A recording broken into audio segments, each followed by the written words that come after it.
Hello everyone, welcome back to my channel for a story, yay! So, this fairy tale is called The Ratcatcher.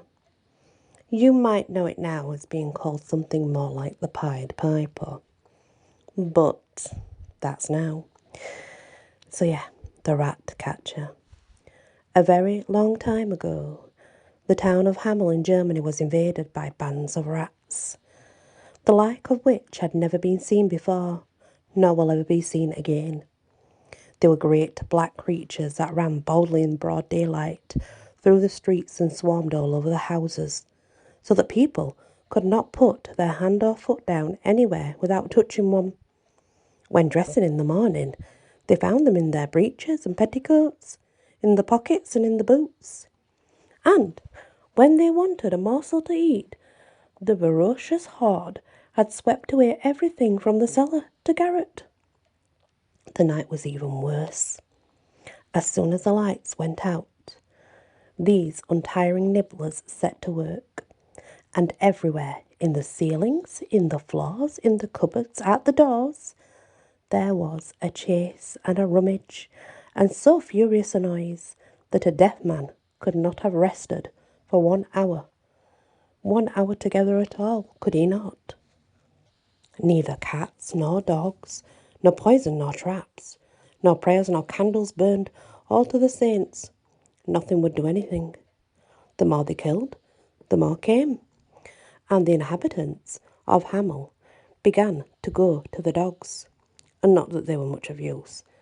When one Friday there arrived in town a man with a queer face, who played the bagpipes and sang this refrain: Qui vivia vivia, le viola, le pretu dira. He was a great gawky fellow, dry and bronzed, with a crooked nose, a long rat-tail moustache, 2 great yellow, piercing and mocking eyes, under a large felt hat set off by a scarlet cock's feather.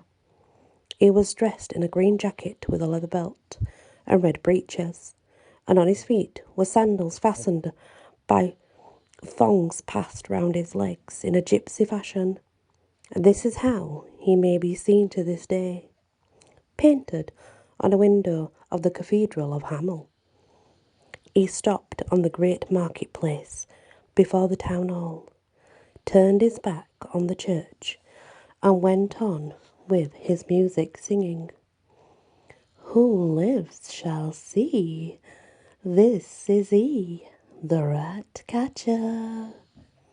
The town council had just assembled to consider once more the plague from which no one could save the town.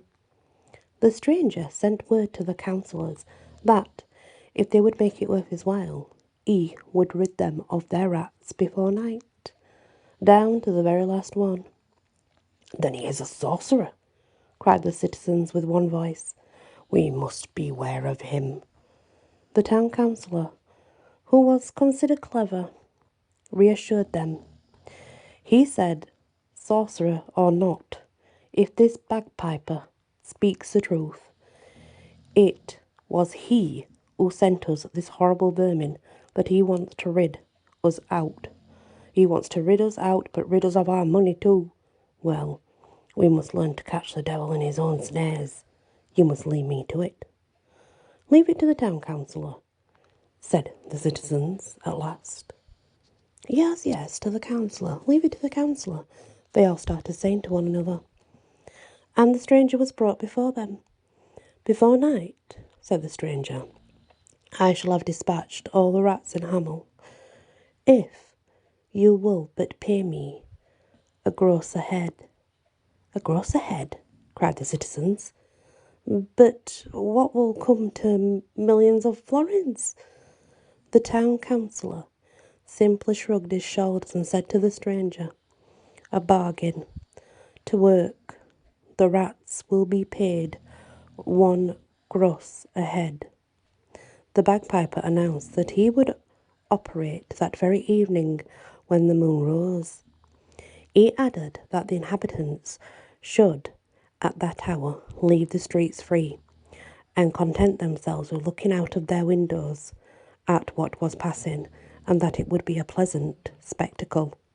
When the people of Hamel heard of the bargain, they too exclaimed, "A gross a head? But this will cost us a deal of money." "Leave it to the town councillor," said the town council, with a malicious air. And the good people of Hamel repeated with their councillors, "Leave it to the town councillor. Leave it, yes, leave it to the town councillor. Yes, yes, we will do." Towards 9 at night, the bagpiper reappeared on the marketplace. He turned, as at first, his back on the church, and the moment the moon rose on the horizon, "Tararate," the bagpipes resounded. It was first a slow, caressing sound, then more and more lively and urgent, and so sonorous and piercing that it penetrated as far as the furthest alleys and retreats of the town. Soon from the bottom of the cellars, the top of the garrets, from under all the furniture, from all the nooks and corners of houses, out come the rats, search for the door, and fling themselves into the street, and trip, trip, trip, began to run in file towards the front of the town hall, so squeezed together that they covered the pavement like waves of the sea, but rats. When the square was quite full, the bagpiper faced about, and still playing briskly, turned towards the river that runs at the foot of the walls of Hamel. When he arrived there, he turned around. The rats were following. "Hop, hop," he cried, pointing with his finger to the middle of the stream, where the water whirled and was drawn down as if through a funnel. And hop, hop, without hesitating, the rats took the leap and swam straight to the funnel, plunged in head foremost, and disappeared. The plunging continued till midnight, and at last, dragging himself with difficulty, came a big rat, white with age, and it stopped on the bank. It was the king of the band. "Are they all there, friend Blanchet?" the bagpiper asked the big rat. "They are all there," replied friend Blanchet.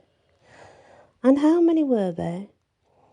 990,999. "Then go and join them, old sire, and au revoir." Then the old white rat sprang in his turn into the river, swam to the whirlpool, and disappeared. When the bagpiper had thus concluded his business, he went to bed at his inn, and for the first time during 3 months the people of Hamel slept quietly through the night. The next morning at 9 o'clock, the bagpiper went to town hall, where the town council were waiting for him to arrive. "All your rats took a jump into the river yesterday," said he to the councillors, "and I guarantee that not one of them comes back." There were 999 of them. 999,999 at one gross a head. Reckon. Let us reckon the heads first. 1 gross a head is 1 head the gross. Where are the heads? The Ratcatcher did not expect this treacherous stroke. He paled with anger, and his eyes flashed fire. "The heads!" he cried. "If you care about them, go find them in the river." "So," replied the town councillor, "you refuse to hold the terms of your argument?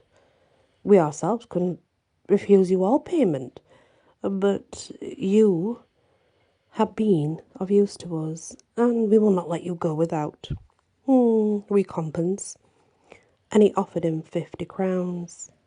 "Keep your recompense for yourself," replied the Ratcatcher proudly. "If you do not pay me, I will be paid by your hairs."